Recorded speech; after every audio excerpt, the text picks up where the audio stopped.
This is Mangools, and they advertise themselves as juicy SEO tools that you will love. And I can't really confirm the juicy part, but I do know that I really love this. And I signed up back in 2019 when I started my website, Tech Up Your Life, because I was looking for an SEO software suite that was affordable, but that would also allow me to perform all of the SEO functions that I need. Mangools is comprised of 5 different apps. There is a keyword finder so that you can find keywords to target in articles. That's probably the tool that I use the most.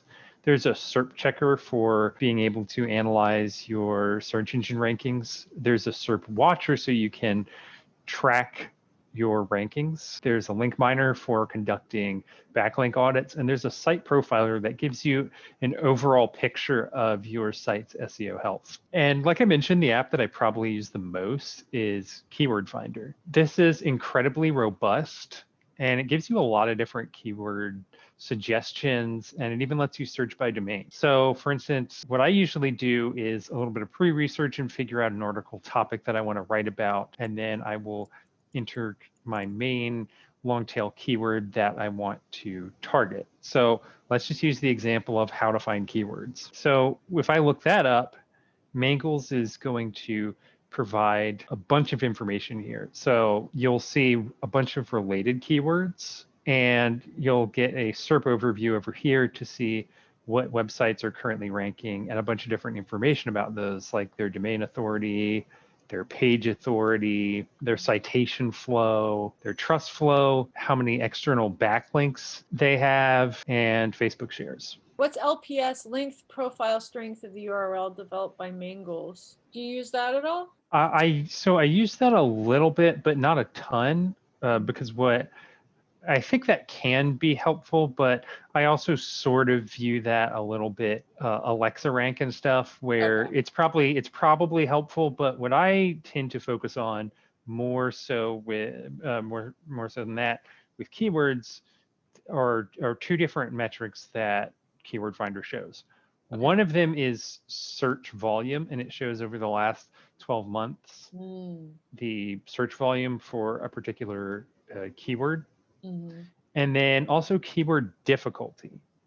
So what I tend to focus on is trying to find keywords that have a lower keyword difficulty, because ultimately, even if there's a lower search volume, I would rather be able to rank really high for that, because if I'm ranking past page 1 on Google for a really high volume search term, well, no one's going to see that piece of content anyway. There's that old joke, where's the best place to hide a dead body?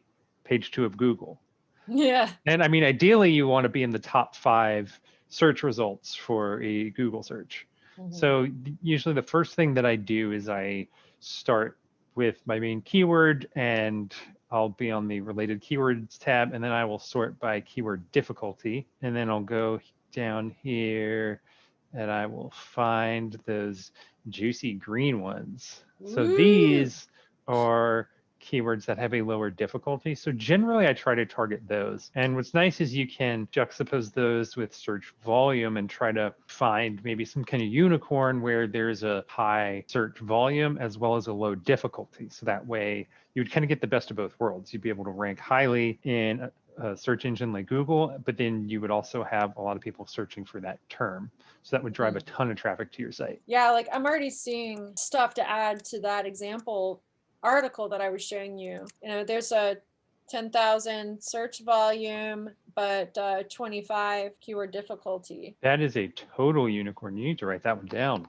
Yeah, I'm actually going to screenshot it right now. And what's great about Keyword Finder is it gives you a lot of different ideas for a few things. One, different topics that you can talk about in an article. For instance, if I'm writing an article about how to find keywords, I might want to have a couple subsections on how to find profitable keywords, or how to find keywords in Google Analytics.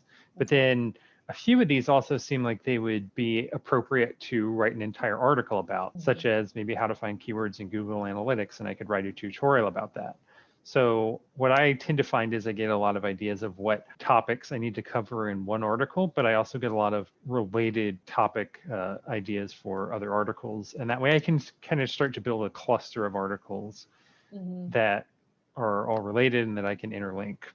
I also really like the autocomplete tab here on Keyword Finder. It's loading at the moment, but if you look up at the top here where it says related keywords, Oh, then there's, you'll okay. see autocomplete next to that, and you'll see Gotcha. questions next to it. So Oh, autocomplete fun. basically pulls up a bunch of those Google autocomplete terms. Yeah. So like if we actually go to Google. Right. No, I know what you're talking about. That's really wild. And we start typing, if we do how to find keywords, it'll pull up these. But as you can see, it pulls up a lot more than you get with just trying to look on Google. And once again, you can sort by keyword difficulty. We can sort by search volume. So if I decide that I want to try to find something that has a really high search volume, it's getting a lot of traffic, I can search that way. You can even search by, I don't really do this because I don't really do a lot of like PPC stuff and CPC, but if you were really into PPC campaigns, you could search by that. And then the last tab here is questions. And I find this to be incredibly helpful because you will find that some of these search terms are questions, but this is a dedicated questions tab here. So say I type in, and we could even start with something, really general like RetroPie. If we type that in and then we go into the questions tab, you'll see a bunch of really useful keywords that you can target, like how many controllers RetroPie, how many games RetroPie, and it'll give you a lot of ideas for questions that people are searching for and things that you can write about. Here's a funny question. I've noticed that there's a singular form of the phrase and a plural form of the phrase. And the plural form and the singular form have about the same search volume, actually the identical, but one has a slightly more favorable keyword difficulty. Would you write your article in such a way that would use the plural more than the singular? Or is that splitting hairs? I think that's probably splitting hairs because I think most search engines are smart enough to be able to kind of parse the two and realize, all right, so this article is about this topic, and it will take that into account. I don't think you need to use one more than the other. I think the best thing to do would be use both variations at some point in some different key places, like in the body of your text, maybe in some alt text, and maybe in a header. But I don't think you need to focus on using one of those more than the other. There's some of these key phrases that would actually be good H2 headings themselves. Do you think that would give a particular edge? Yeah, I think that would really give a particular edge. So what I typically do when I'm doing research for an article is I'll come up with the article topic, and I will usually first go to Google and look at that autocomplete, the first couple autocomplete keywords, and I'll jot those down, and then I'll go to Mangools and do some more intense research. And I generally pluck most of my headers, my H2s, my H3s from either related keywords, autocomplete, or questions. Because what this does is it essentially gives me topics that people are searching for, and it lets me know what I need to answer in my article in order to fully answer your question or relay the topic that people are trying to figure out. Cool. And one other cool feature that I really like about Keyword Finder, which was, I think, just recently rolled out, maybe in May or June of 2021, is search by domain. So what you can actually do is enter a domain or a URL, and it will let you see keywords for that. So let's just use Mangools. Yeah, since you're using Mangools to get it's so meta. I love it. Yeah, I thought it would be pretty meta. But what this does is it will give you a few different things. It'll give you different keywords. You should probably, as you can see, not try to target just the keyword SEO. It does have a very high search volume, but it's incredibly difficult to rank for because it's a not long tail. And what you'll also see are different kind of competitor websites like Neil Patel uh, Ahrefs, Moz, WordStream, Search Engine Journal, Backlink.io, and KeywordTool.io. Yeah. And so this is pretty neat, especially if you want to do some competitor research and figure out what keywords your competitors are ranking for. But you could also perform an audit on your own website and see what your website is ranking for. And then you would be able to see competitor websites, and then we could click Neil Patel, for instance. And so if I am working, if I am running a website and then I run a query and analyze my own domain, then I can look at competitor domains really quickly. And that could give me some different keyword gaps that I'm maybe not focusing on that I should be. So I really like being able to do that and kind of do some competitor research and figure out what topical areas I'm not focusing on that I should be. I can't wait to use this with my example article. My goal is to have it go live over the weekend or at the latest Monday. But I'm just like super curious to see how coming through and getting ideas for H2s and stuff will really kind of fix the or how it will change its performance. What is your article topic?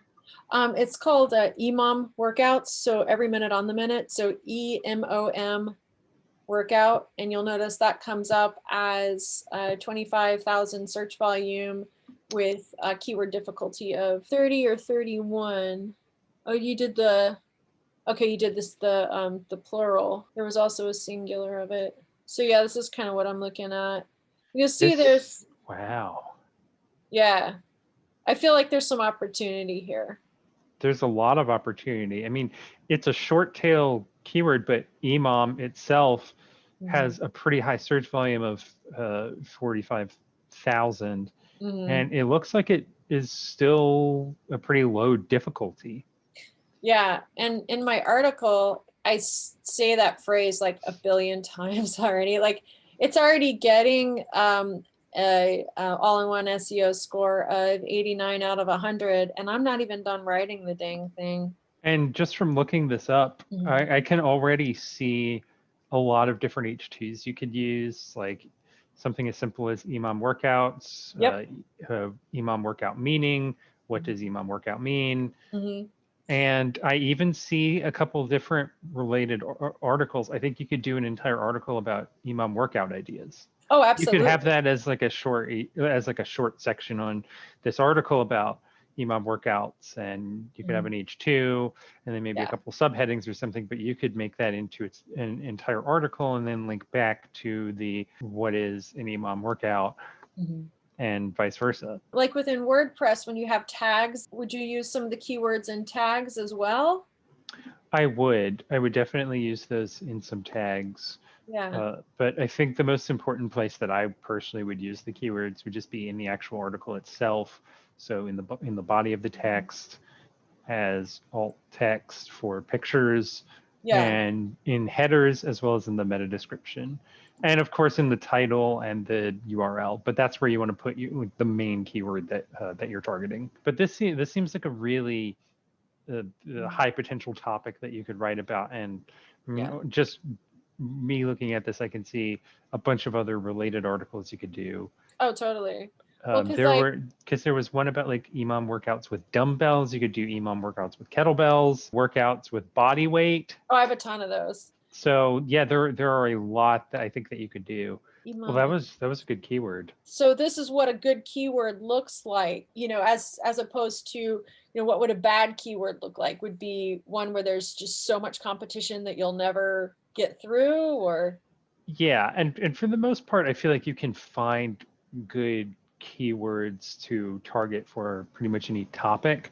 What I would say a bad keyword would be, and this is of course is pretty general because according to Mangools, EMOM is a pretty short tail keyword, but it doesn't have a high difficulty and it has apparently a lot of related searches. But what I would say a bad keyword would be is just something that's oftentimes short tail. So a good example would be SEO. Like that's like you don't want to just target SEO. It's a really high competition search term, and it's also just super vague. Like, what about SEO?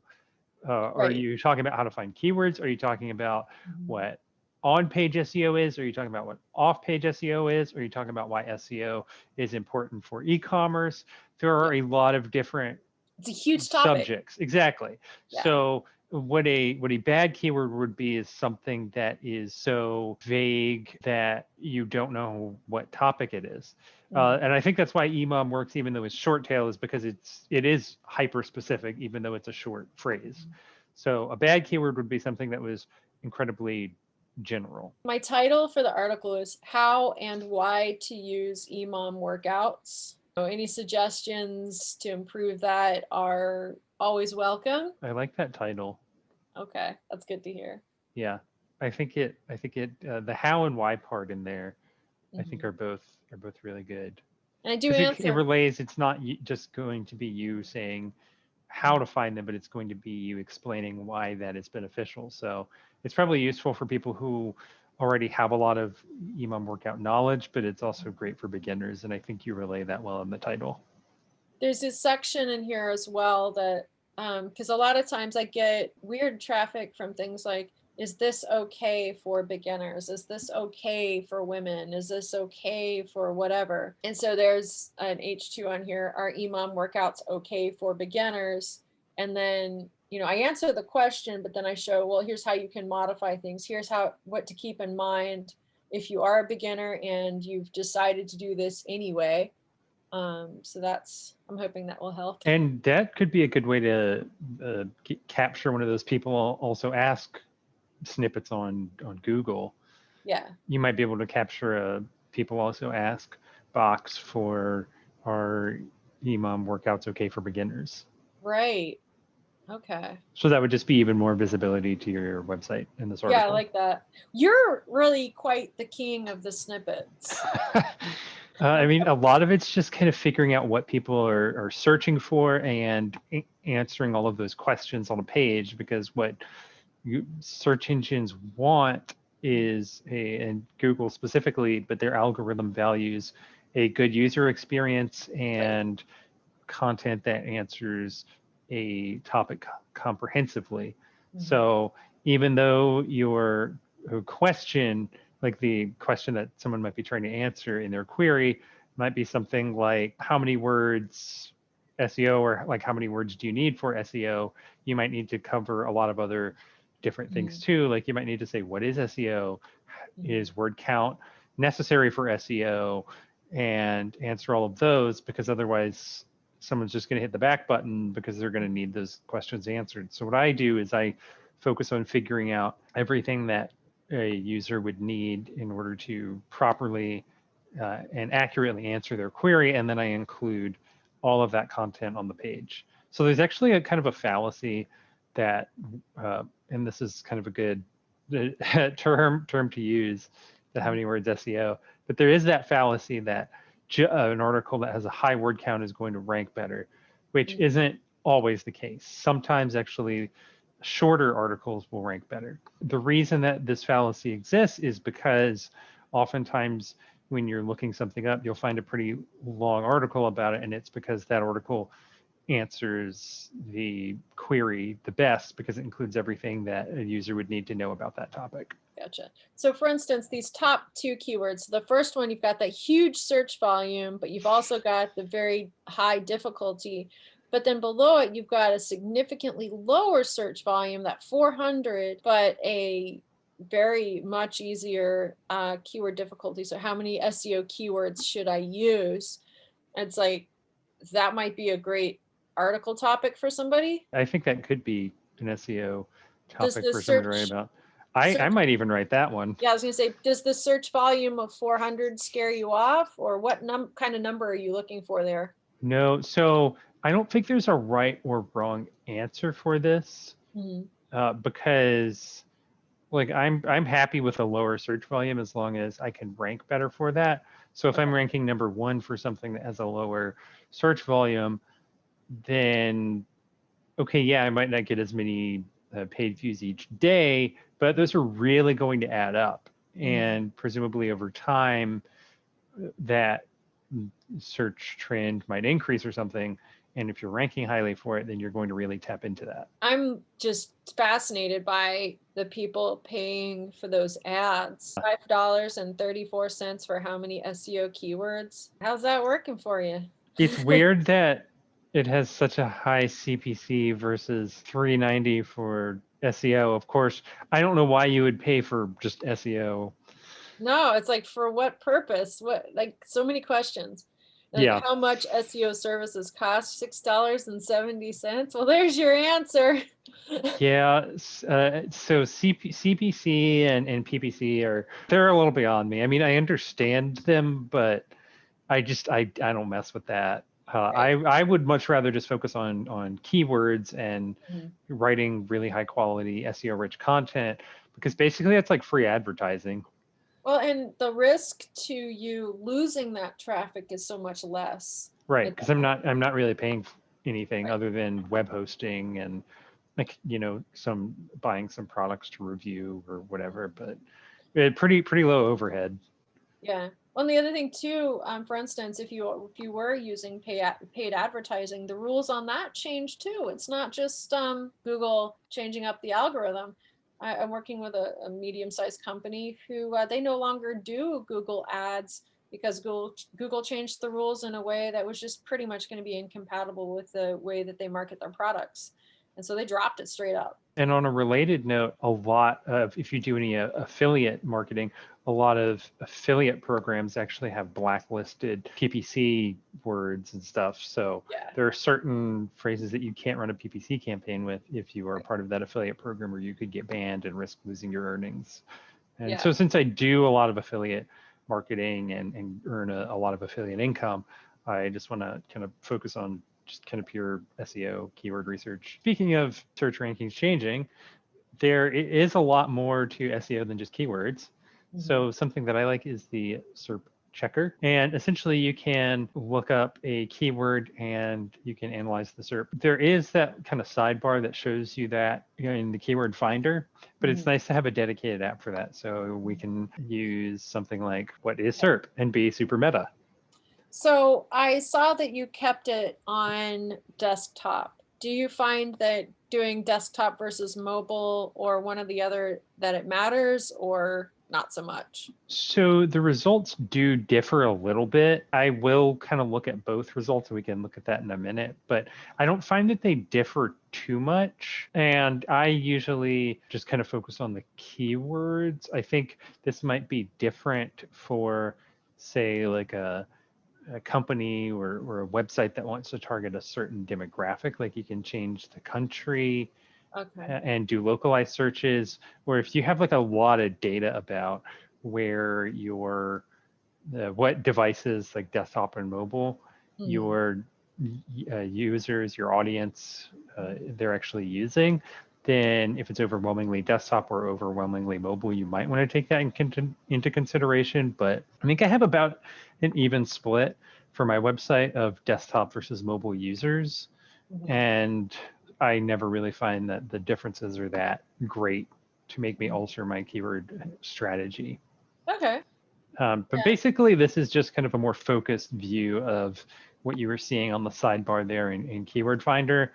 And you can, again, look at the link profile strength and domain authority, the page authority, the citation flow, trust flow. You can see Facebook shares for a certain URL. You can look at the Alexa rank, which is developed by Amazon for Yeah. giving kind of a website's popularity. You can see how many backlinks a particular URL has. You can also see the referring domains, Mhm. and you can check out the referring IP addresses, because a lot of domains might be hosted on the same IP address. Right. And so you can see if there's much of a difference between those. Mm. And this is really helpful because it also does include the keyword difficulty and the SERP features impact. Yeah, I wanted to ask you about that. So basically, as this says, the higher the impact, the lower the engagement. So ideally, you would want something with a lower impact. Okay, because like for my keyword, EMOM workout, I'm getting a 1 out of 5. So that's probably a pretty good one to Yeah. target. And then you can also look at a preview of the featured snippet. Right, where did you? Oh, that's under snapshot. Okay. Yeah, if you click on featured snippet, it'll pull up a snapshot and it'll show you in real time what the featured snippet is. Oh, cool. And so that's kind of nice because you can see what's ranking currently. And then what you could do is we could, for instance, look up that we could go to that actual URL. Oh, weird. The one for mine is pulling up a lot of Pinterest looking crap. That is weird. It's all images. Oh, here we go. What is an EMOM workout? What are the benefits of an EMOM workout? What is an example? So these are the people also asked. Yeah, so in addition to the featured snippet, you can pull up a snapshot and it'll show you what the people also ask questions are. So for this one, what is SERP? You'll see what is on SERP SEO, what is the purpose of SERP, what is SERP digital marketing, what is SERP ranking in SEO. Oh, And I so see. that could give you a bunch of different Yeah. ideas of what you need to cover in your article, as well as even related articles that you could write about that topic. Okay, so mine only has people also ask. It doesn't have a featured snippet. Does that mean that opportunities might exist? It definitely means that opportunities might exist. Why Google has snippets and why they don't is a little bit beyond me. There might be something public about that, but We might not know. yeah, it might just be a black box. Like Google actually recently has been rolling out a ton of updates. So in 2021, there is a June update, a June core update. There's a July 2021 core update. There was also the page experience update that rolled out in mid-June 2021. There was even a spam update that rolled out. And so there are kind of constant updates being rolled out by Google to their algorithm. Mm-hmm. And sometimes they're pretty public about it. A notable example would be, I think I can't remember, I want to say April of 2021, there was the product reviews update. And Google was pretty clear on their webmasters guidelines and saying like, hey, here's what the update is. Here is what we're looking for in review content. Here are some actionable items that you can implement on your website in order to meet the criteria that we're looking for from our review content. But sometimes they don't share when they have different updates, or they don't share why certain things have snippets or why they don't. And I think that's partly just because it would be constantly like inundating us as people who run websites. And I think the other reason is also to help us keep from worrying, because whenever, I don't know about you, but whenever I hear Google update, Google algo update, I just automatically, I'm like, damage report, help, hold on to your butts. Yeah, because like no matter what, even if you're doing everything right, it could totally like, tank your website for some reason. And if you are relying on that as an income, it can be kind of stressful. I just checked. If I just typed in EMOM, then there is one snippet from Healthline. And they're a pretty reputable website. Yeah, which is probably why they were chosen. All right, so SERP checker, keyword finder. There's also SERP Watcher. This will let you do is actually enter a domain that you can track. Okay. So we could use Mangools, right? And so if we want to track Mangools, what you can do is enter the domain. You can enter a location. So if you want to perform a localized SERP watching checker, you can select like United States, or we could select Germany. Usually I keep mine anywhere. If I were going to select a country, I'd probably go United States because that's where the majority of my traffic comes from. Right. And then what you can do, you can also select desktop versus mobile if you want. And then you can add your keywords. There are a few ways you can do that. You can, if you have like a CSV or a text file, you could upload that. You can add them from Keyword Finder. Or what I typically do is I just usually write them and separate them out. And you can do up to 112 different keywords. Wow. And So I actually have a few different rankings currently set up. You can see I actually haven't added any keywords for Cup of Mo, and I've only added a few for Tech Up Your Life. And so if you click into this, what you can do is you can see your performance index.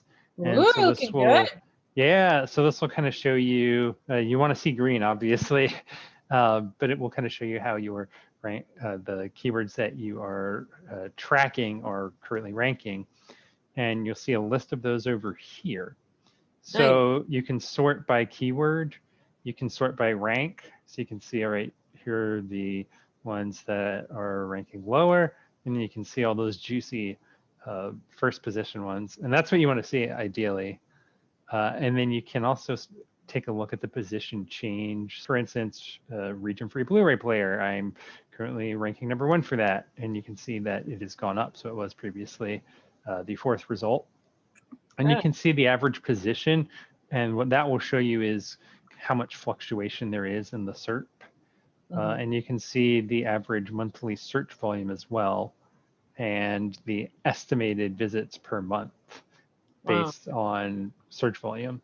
What I think is really helpful as well, is I like being able to kind of track all of the keywords that I'm ranking, but I really like the top gainers and top losers sections in the SERP Watcher. Go into Mangools. Usually I check it in the morning when I start work.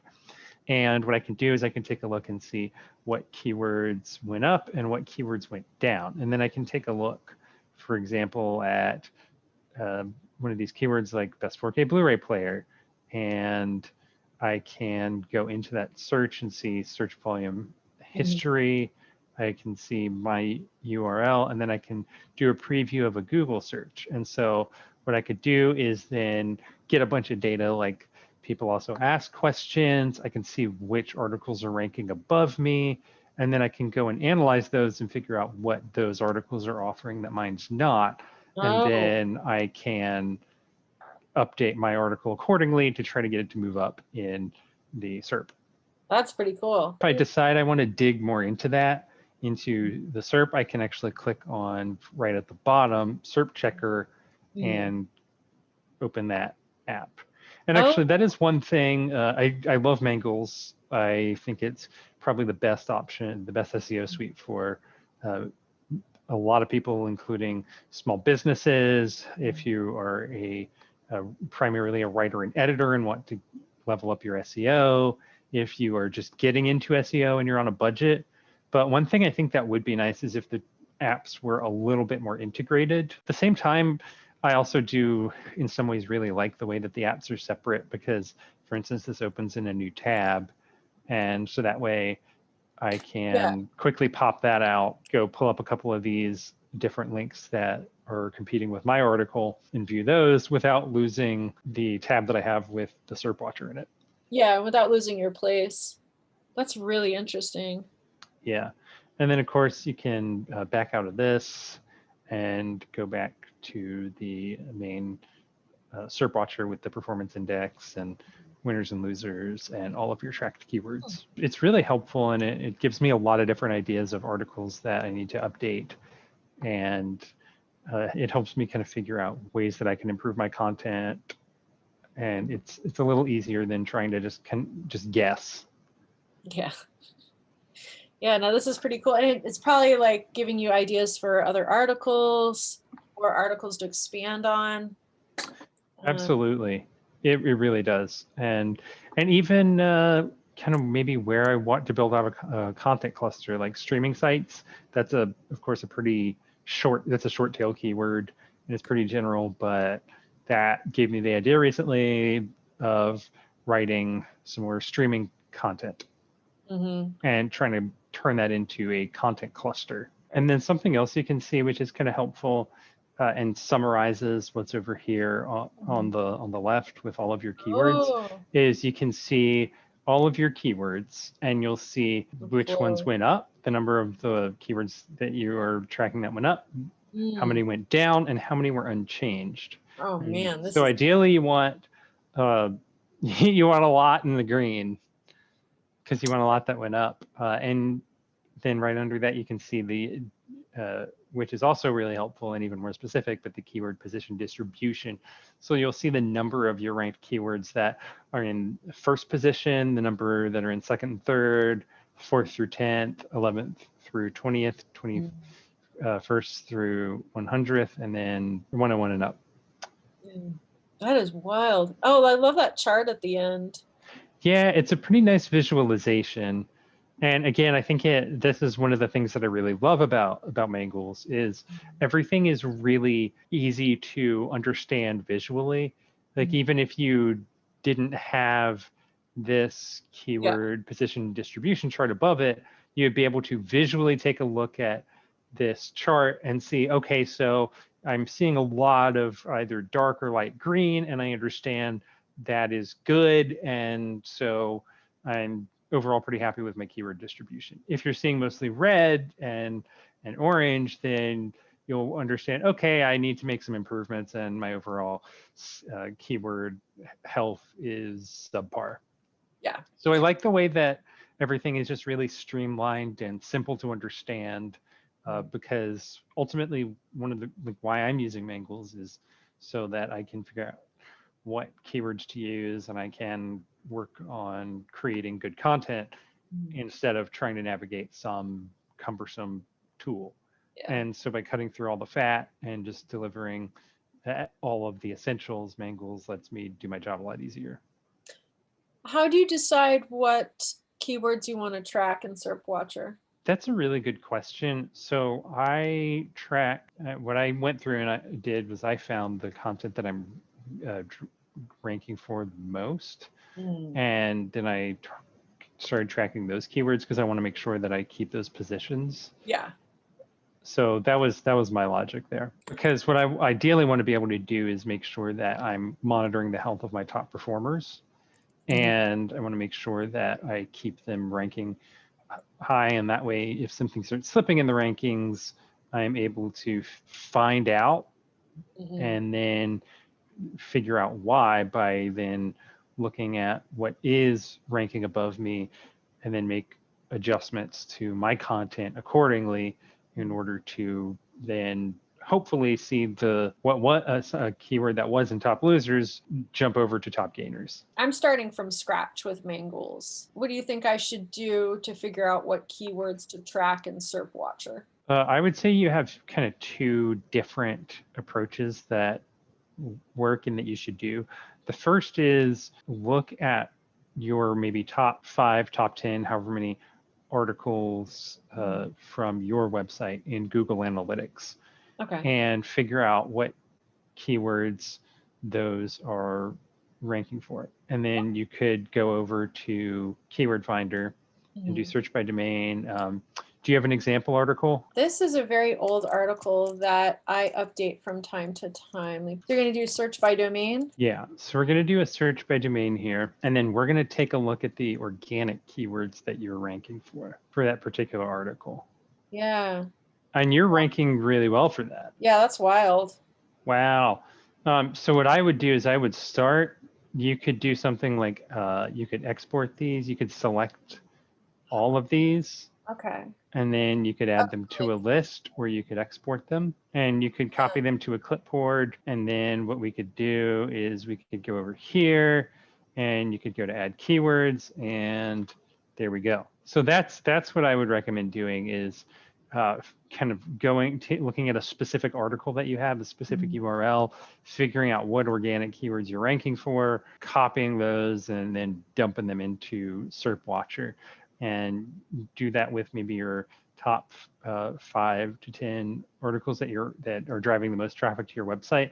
And then the other strategy that you can and should implement is maybe looking at some of the articles that are performing that are not performing as well as you would want them to. Right. And then figuring out what those keywords are and tracking those and then figuring out what articles are ranking for those. So do you have an example of an article that isn't ranking as well as you would want it to? So let's take a look at that. So then for this, I would say if I were trying to figure out how to rank better for this, I would first do the same thing, export those keywords that you were currently ranking for. But then what I would do is take a look at this article. We're going to look at that T Nation article, Mm-hmm. and then we're going to look at what keywords they're ranking for. So then what I would do is I would take a look at those and I would export those and I would track them, but I would also see what keywords they're ranking for and targeting that you are not targeting in that article.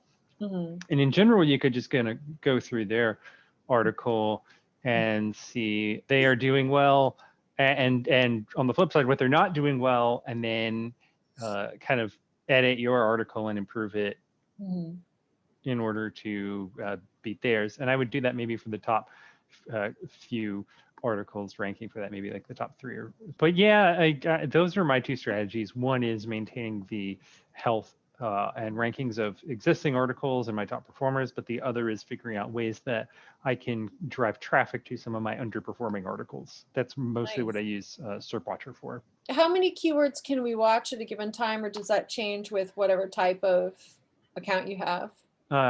So, that's a good question. I don't remember if that changes by, I think that does change by the account. So the account, which account you have doesn't really unlock new features. What it does is gives you more volume to current features. So for instance, on the basic plan, you have 100 keyword lookups in 24 hours, 500 with premium, and with agency, it's 1,200.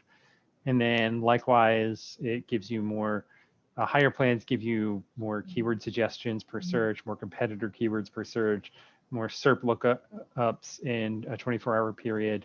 You do get more tracked daily keywords. You can get up to 200 with basic, 700 with premium, and 1,500 with agency. I think I'm on the basic plan, although I might be on premium. But either way, I feel like the tracked keywords for me on, I think it's basic, are more than enough. It's really helpful. And even though, like I mentioned, all the apps are technically separate and open in a new tab and whatnot, I think there are a lot of pros to that. And then I think another thing that really helps out with Mangools is the way that they have actually integrated their separate apps really well, like being able to open up the SERP checker from SERP Watcher and vice versa, and being able to copy keywords and pull those in to the rank tracker. So I think they've done a good job integrating the different platform features and making it easy for you to do what you need to do. Yeah. So on the domain authority, a higher number is better. Yes, so you do want a higher domain authority, although I think domain authority is a bit of a one of those vanity metrics. Yeah, it's good, but ultimately what matters more is how your articles are actually ranking. So if you have a low domain authority, but you have a high ranking and you're outranking websites with a higher domain authority, I mean, ultimately you're accomplishing your goal. And there are always opportunities for improvement. And I think Mangools for editorial content really helps to show you those incredibly well. Yeah, and it's going to be a lot of fun going after competitors as well. And I also use Site Profiler, which we'll take a look at in a minute. I do want to touch on Link Miner really quickly. Okay. So some people do a lot of backlink audits. Yeah. I don't do as many backlink audits.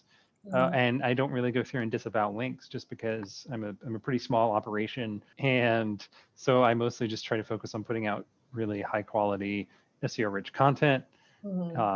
I do like to pop in and check out my backlinks a little bit, but I just kind of rely on Google's algorithm to be smart enough to recognize that if there are spam sites linking to my website, then Google, I think, is actually pretty good about understanding that it was not like me paying for that or anything. I feel like that's not really a thing anymore, or it shouldn't be. No, and I think some different like SEO experts have even touched upon that a lot. I still like to kind of go through and do like a backlink audit every once in a while just to kind of check out what sites are linking to me and where my articles are being linked from. But we'll take a quick look, and I'm actually using my website as an example here. Ooh. And this is kind of nice. You can see a bunch of those different metrics about your website, like citation flow and trust flow and the referring IPs and referring domains, as well as the active backlinks. And you can sort by things like new backlinks and backlinks that you've lost. If you take a look at specific links, you'll see also a bunch of metrics about those, like the link strength. You'll see the anchor text. You'll see what the href path is. You'll see the Alexa rank for that site. You'll see how many Facebook shares that particular link has, the number of external links from that page, the trust flow, and then citation flow of that link. And you'll also see whether it's a do follow or a no follow link. Yeah. You'll see the language that it's in, and you'll even see some other things like that this particular link is actually an image. If you want, you can export you can copy them to a clipboard or export this to a CSV. And I do think this is particularly helpful for being able to sort, for instance. So I can say, all right, I want to see what some of the best websites linking to me are, and sort by Alexa rank. And I'm like, oh, hey, cool. I have some Wikipedia backlinks. I have a make use of backlink. That one has since been deleted. But I think that's kind of nice. And then on the flip side, you could kind of sort and figure out maybe some different spammy sites that are linking to your content. And then if you want, you could go through and disavow some of those links. So I do think it can be pretty good if you're into backlink audits. This I do like is I can see what some of the newest links to my website are, and I can see kind of how I gain some of those. If you have the time and you have the energy to perform backlink audits, I think it's a great thing to do. But if you have to choose between that and focusing on other areas like writing new content and updating older content and doing keyword research, I think your time is much better spent there, because I've noticed that for my own content, one great way to get organic backlinks is just by writing really kick-ass content that ranks well.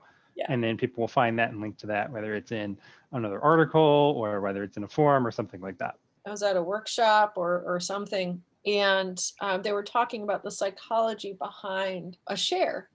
What makes people want to share something? And it was essentially to, increase their own authority and their, coolness, their social, really kind of their social clout. They do this like, hey, I'm in the know. I found this was useful. I wanted to, help my friends. I want to make sure my friends saw this useful stuff.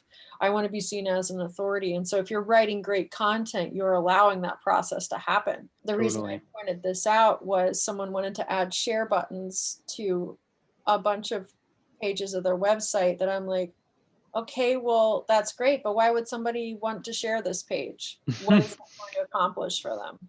Why are they sharing the contact us page of your website to Facebook? Why would they do that? No one does that. No. You've just gummed up the interface. It's one thing if you have like a global social sharing buttons feature on your website that just shows up on any page, but don't specifically add that to the About Us page. No one's going to tweet that. It was foul. And if they are, it's probably because they're pissed off at your brand and they want people to spam you. So Link Miner, I think, is good to have for being able to run a backlink audit. I like that it's included in Mangools, but I personally just don't use it as much. I just focus on mostly Keyword Finder, SERP Watcher, SERP Checker. I do like the Site Profiler though. Yeah, I was going to ask you how you use this. So this is a pretty basic overall SEO health checker for your website, and it'll show you a bunch of different things so we can do. I'll just kind of use my own website as an example, and you can basically see a bunch of stuff like your domain authority, your page authority, your citation flow, your trust flow, referring IPs, Facebook shares, Alexa rank. You can see your backlink profile. And what's nice is, like I mentioned, something I really enjoy is the way that Mangools integrates its apps. So for instance, if I go down to the backlink profile section, I can see a super easy visualization. Yeah, that's right. And you without even looking at active versus lost backlinks, you can easily tell just from looking at the graph and the red and the green, these are active backlinks, these are lost. But then if I want to see the specific backlinks that I have, I can click Link Miner and it'll pop that open in a new tab, and boom, here are the backlinks that I have for my website. That's very cool. And you can see how those have grown over time, and you can see some different stats about link distribution and whether they do follow the proportion of active versus deleted backlinks. You can also see the referring domains, and you can sort those. You can see, so this is Alexa rank distribution. So it will show you a pie chart that gives the distribution of the websites that are referring to your site, and it'll show their Alexa ranks. So I have 48% websites that are over 1 million. You can see I have, 14.53%, which are in the top 300,000. You can also see stuff like the anchor text. Yeah. And you can see your top content by referring domains, as well as by Facebook shares. So if maybe your website, it relies a lot on social media and Facebook, you can see what articles are performing best on Facebook. And then this is a cool section as well. So it'll show you stats about your site that were up at the top, like Alexa rank, referring IPs, and Facebook shares. And then it will show you your competitors. Yeah. And you can pretty easily, for one, like click on one of those and go to that website. But then you can also analyze one of your competitors, and it will run a site profiler search for that competitor, and it will tell you stuff like their domain authority, their backlink profile, their top content. And so it's a nice way to perform some competitor research if you want to do that. Yeah, it's pretty comprehensive, and I'm sure there are other site profiler tools that maybe have more information, but personally, for me, this is kind of more than enough, because it just gives me a quick snapshot, and I can do pretty much everything that I need to do from here, and kind of monitor my domain authority. Again, there's Alexa rank, which, like I mentioned before, some people find it important. I kind of don't really care about that as much, and I don't really care about domain authority as much, because I mostly care about like how my content is ranked. As long as it's ranking well and driving traffic, and the content that I have is converting well with affiliate programs and stuff, then I'm happy. I don't care as much about if one of my competitors has a higher domain authority. Right. And you've got some pretty formidable competitors there. Yeah. when I look at my competitors, it's a bunch of like really well-established websites. But I mean, the interesting part is, yeah, some of them are outranking me for stuff, but then I'm outranking them for a lot of stuff too. You're one guy, dude.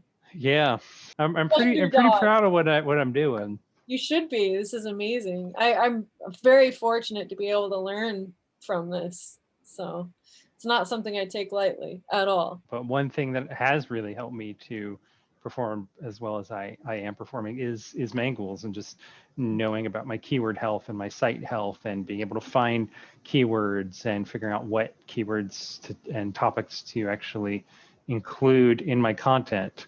Because without all of that, I'd kind of be like a rudderless ship. I would just be putting words onto a page without a strategy, and I would probably have a lot of topical gaps on my website. Now, just to really exemplify everything you just said, as I'm looking at these, I'm already making I've been wanting to reorganize the site a little bit, not in a way I think that people would really realize has been done. Decisions are being made that are going to move in a very good direction. Domain authority, page authority, citation flow, and trust flow of my site are all higher than yours, meaning that those numbers are super not important.